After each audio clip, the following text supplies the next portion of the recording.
What's going on, y'all? Psych Perspectives, GeoFux here, and in this video I'm talking about my self-care journey and like where I'm at. So in less than 2 months, Lord willing, universe willing, ancestors willing, society willing, I will be turning 30 years old, going into my 3rd decade of life. 90s kid, 90s baby, we adults, we grown. Shit.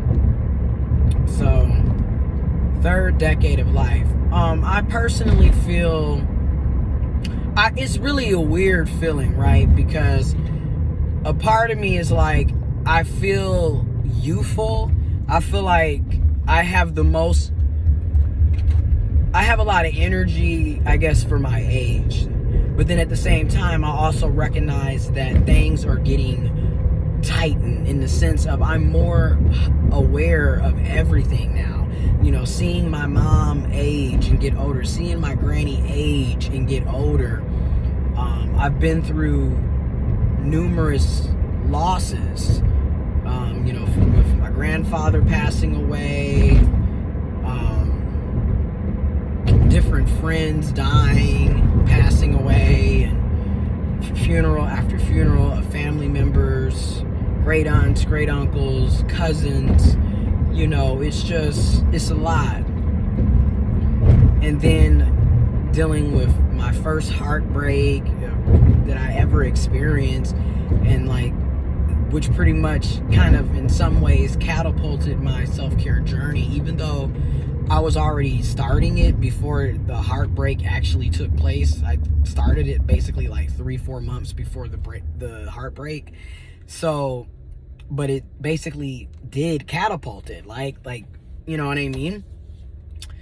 Into coming out the closet and living my truths and affirming my gender and, you know, coming into who I have always needed to be, but then also losing family, friends for being who I am, living my truths, affirming my gender, you know, and then just realizing the person that I was forced to be before coming out the closet was just fake.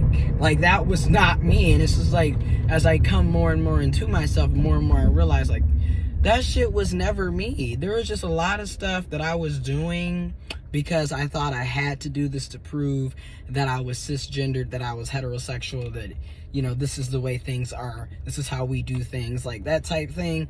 And it's just like, and then too, I was shaped by everybody else. So everybody else would give me a role, you know, would box me in. This is the character story mode we're giving you today, and I would go with it. So like, I'm realizing that I never really had a true sense of self, and I'm now coming into my sense of self, and it's shocking.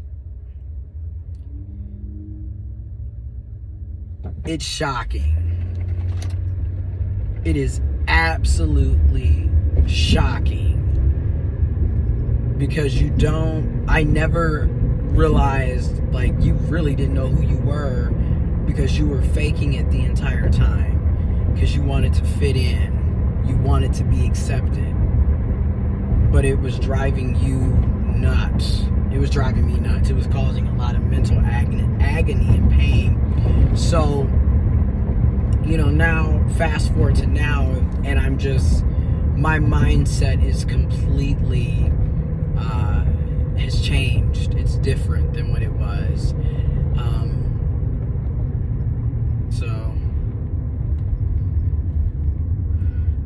it's just things that I sit down and I think about, and I'm just like, it's just shocking, you know, to see how things play out in this self-care journey.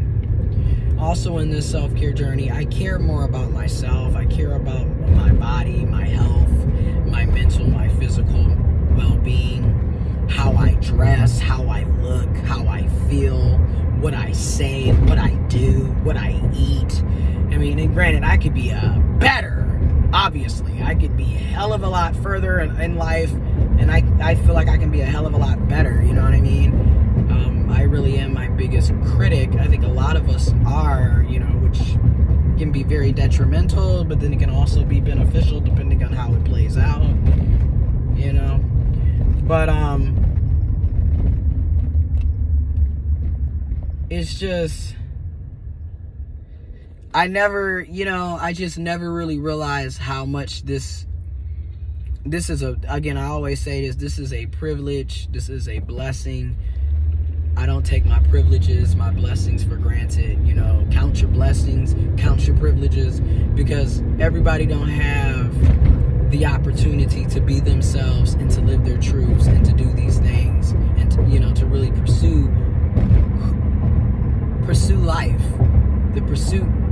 life, liberty, and the pursuit of happiness. So I get that.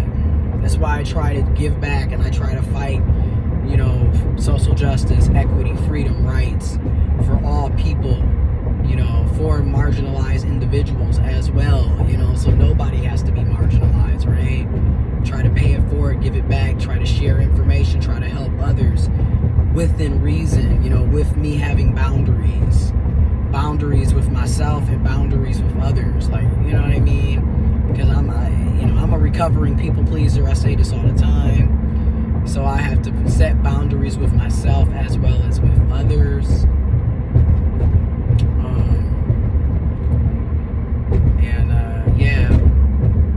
It's something that,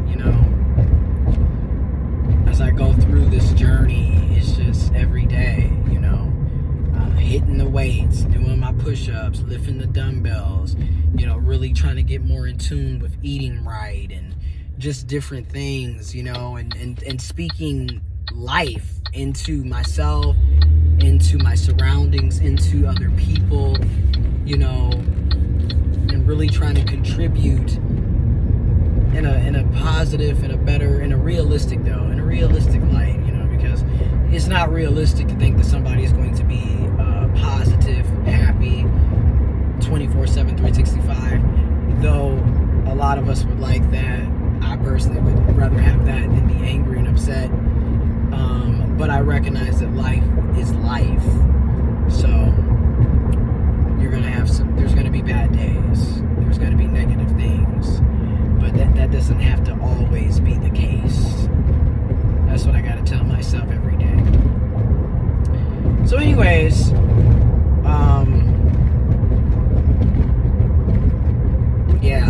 shout out to Out of Line Consignment. Again, these are the tea bottle earrings. Again, bodily autonomy, universal health care. Health care is a basic human right. Reproductive health care is health care. Gender affirming care is health care. Trans lives matter. Okay, protect trans kids. LGBTQ plus people matter. No hate.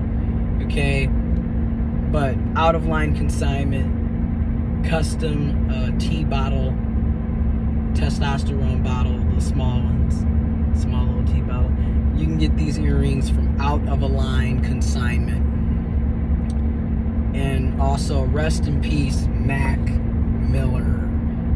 Again, rest in peace, Mac Miller.